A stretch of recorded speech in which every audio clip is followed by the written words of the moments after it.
তো বাংলাদেশের যে প্রান্ত থেকে যুক্ত হও না কেন, তোমরা কিন্তু সবার লেভেল কিন্তু এখন সেম। লেভেল সেম বলতে কি বোঝাচ্ছে আমি দেখাচ্ছি। বাংলাদেশের যে প্রান্ত থেকে যুক্ত হও না কেন, অনেকে হচ্ছে এই একদম কি বলবো, একদম বিভাগীয় কোনো একটা শহরে একদম মনে করো যে এসির মধ্যে বসে ক্লাস করতেছো। আবার অনেকে আছে একদম অজপাড়া গায়ের একটা গ্রাম থেকে কষ্ট করে ডাটা কিনে অনলাইনে ক্লাস করতেছো। দুইজনই কিন্তু এখন সেম লেভেল, ঠিক আছে? দুইজনই সেম লেভেল, কিন্তু 18 মাস পর কি হবে সেটার উপর ডিপেন্ড করবে তোমার ফিউচারটা কি। একজন বসে আছে কোথায়, একজন বসে আছে একদম গদিতে, সে একদম আরামে ক্লাস করতেছে।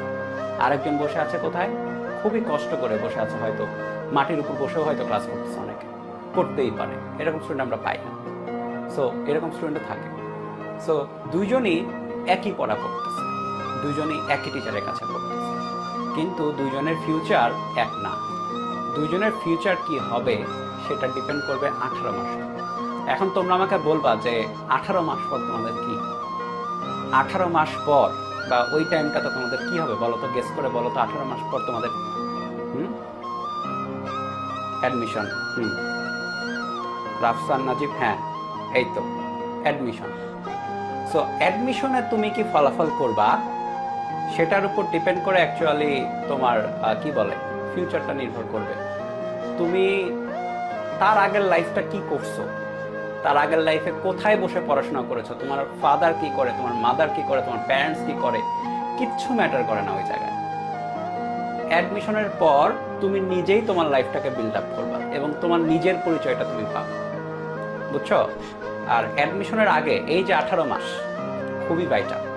এখন হয়তো বলতে পারো যে ভাইয়া আইসাই জ্ঞান দেওয়া শুরু করছে, প্রথম দিন বলে জ্ঞানটা দিচ্ছে, পরের দিন থেকে জ্ঞানটা দিব না, পরের দিন থেকে একদম ক্লাস শুরু করব, ক্লাসের টপিক পড়াবো আর চলে যাব, ঠিক আছে? কিন্তু প্রথম দিনের জ্ঞানটা ইম্পর্টেন্ট, কারণ হচ্ছে ধরো তুমি অলরেডি ক্লাস 11-এ পড়ো, রাইট?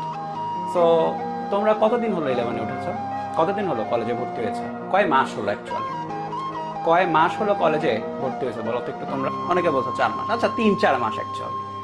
সো ধরো যে তুমি 3-4 মাসে কিচ্ছু পড়াশোনা করো নাই, একদম ফাঁকি দিছো। প্রথম দিকে যেটা হয় আর কি, প্রথম কলেজে ওঠে পোলাপান, মনের মধ্যে নানা রকম রঙিন স্বপ্ন থাকে, রঙিন চশমা পরে ঘুরে বেড়ায়, নতুন নতুন ফ্রেন্ড হয়, সমবয়সীদের মধ্যে নতুন নতুন সম্পর্ক হয় 3-4 মাসে। এজন্য অনেকে পড়াশোনা করতে পারে না, সত্যি কথা একদম ফ্র্যাঙ্কলি বললাম, পড়াশোনা করতে পারে না, মানে পড়তে বসলেও মনে হয় না যে পড়ি আর কি, বোরিং লাগে। ধুর, ক্লাস 9-10-এর পড়াশোনা এত ইজি ছিল, হুট করে কি একটা চ্যাপ্টার পড়তেছি। ফিজিক্সের কথা যদি বলি, হুট করে কি একটা চ্যাপ্টার, ভেক্টর, কিছুই ছিল না ক্লাস 9-10-এ, হুট করে এসে এত কিছু নতুন জিনিস বুঝলাম, এটা মনে হয় আর।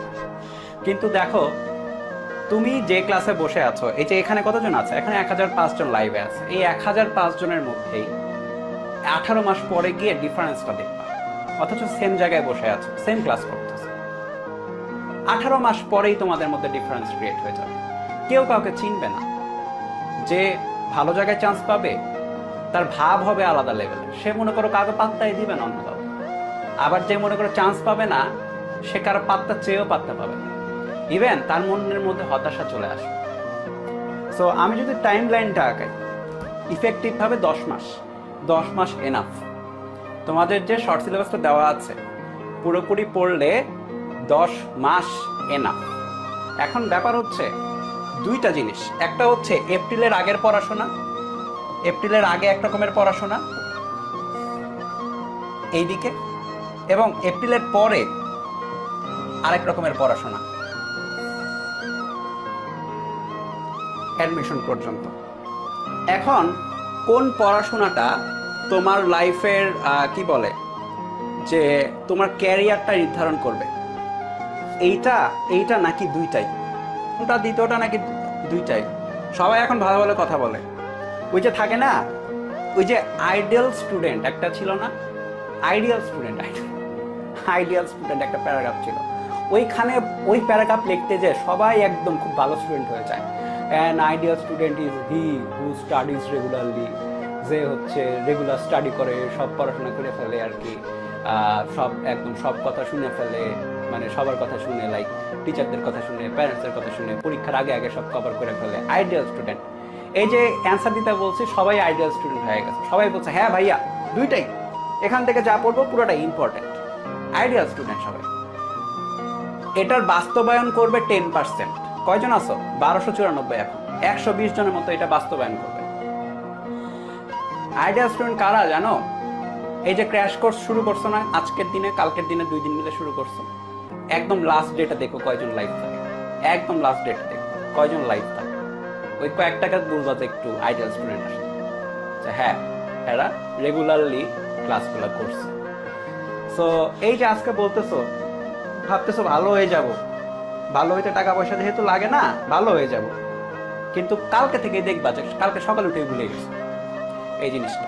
কিন্তু যখনই ভুলে যাবা তখন একটা কথা বারবার চিন্তা করো যদি, তাহলে মনে হয় যে মনে থাকে।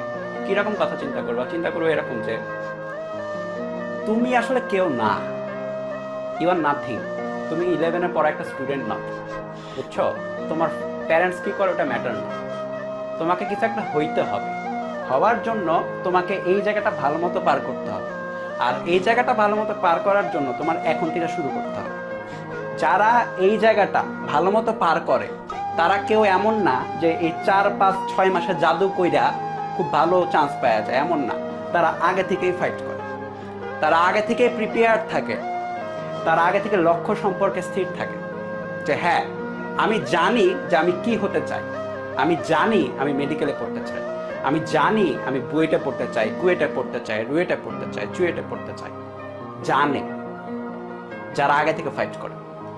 সো তোমার মনের মধ্যে যদি এখন কোনো দ্বিধা থেকে থাকে যে আমি কি করব, এইচএসসির পরে দেখা যাবে, 1 নাম্বার কথা বলবো যে আগে ফিগার আউট করো তুমি কি হতে চাও, তারপর সেই অনুযায়ী তুমি পড়াশোনা করো।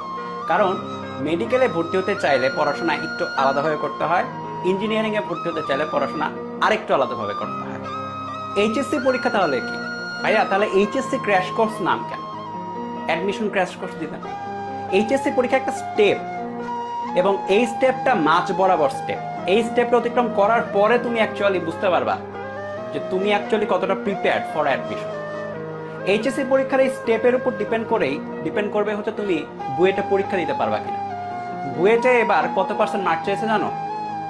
সম্ভবত 93% ফিজিক্স এবং কেমিস্ট্রিতে 93% মার্কস তারা চেয়েছে। 93% মার্ক আহামরি কোনো কথা না, কিন্তু খুব সহজে কিন্তু ওঠে না ফিজিক্স কেমিস্ট্রিতে, ঠিক আছে? আর মেডিকেলের ফিজিক্সের চেয়ে এইচএসসির ফিজিক্সটা আবার কঠিন। সো এইচএসসি তুমি যদি ফিজিক্স পড়তে চাও তোমাকে বেশ কি বলে ভালো মতো ডিপলি পড়তে হবে। সো আমরা যারা ফিজিক্সের টিচার আছি আমরা এনশিওর করব তোমরা যেন এইটুকু টাইম, এই কোর্সে এনশিওর করবো এইটুকু টাইম যেন ভালো মতো কাটে তোমাদের। আজকে থেকে শুরু করো, ধরো আগে কিচ্ছু পড়ো নাই, আজকে থেকে শুরু করো। আর যারা আগে একটু পড়ে রাখছো তারা ভালো মতো এমনভাবে পড়বা আমাদের সাথে যেন এটা বারবার পড়তে না হয়। বারবার কারা পড়ে জানো? গাধারা পড়ে বারবার, এক জিনিস বারবার করে গাধারা, সত্যি কথা বললাম একবার। আর যারা একটু মানে চালাক হয় তারা কি করে জানো? তারা একবার পড়ে, পরের বার ওই জিনিসটা রিভিশন করতে যতটুকু পড়া লাগে ওইটুকু মার্ক রেখে যায় যে হ্যাঁ পরীক্ষার আগে আমার এতটুকু মার্ক করা জায়গা, ঠিক আছে এতটুকু পড়তে হবে, বাদ বাকিটুকু আমি পারি। আর যারা গাধা তারা সবকিছু বারবার পড়ে, বুঝছো? সো বি স্মার্ট, একটু স্মার্ট হও, দেখবা যে তোমার পড়াটা কমে যাবে।